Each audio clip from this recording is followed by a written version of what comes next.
مرزا محمد علی حضرت معاویہ کے بارے میں یار میں جواب دے چکا ہوں اس شخص کو. اس آیت سے استدلال کرتے ہیں کہ اللہ فقیر ہے اور ہم غنی ہیں. یہ قول سننا اور اس سے پکڑنا، آپ کے بارے میں اس کی رائے کیا ہے؟ کیا رائے ہے؟ اللہ جل شانہ کا قرآن ہے، اس قرآن کے اوپر کیا اعتراض ہو سکتا ہے؟ کوئی تفسیر آپ لکھتے تو میں جواب دیتا ہوں. مفتی صاحب حدیث ثقلین کے بارے میں کیا خیال ہے؟ ہم تو اس کو تسلیم کرتے ہیں، اس کا کوئی انکار نہیں ہے.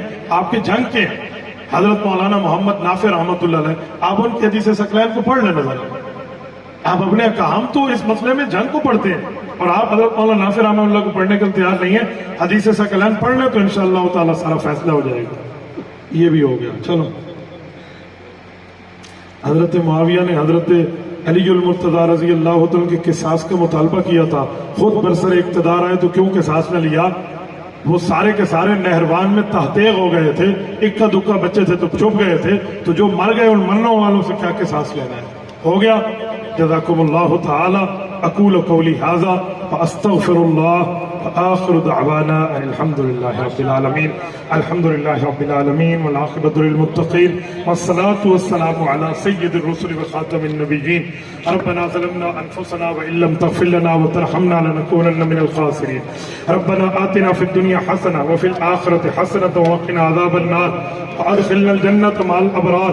یا عزیز یا غفار یا ارحم الراحمین. الہی آتی نفس تقواها وزکها وانت خیر من زکاها انت ولیها ومولاها. اے میرے مولا، ہماری زندگیوں میں، سب کی زندگیوں میں برکات عطا فرما.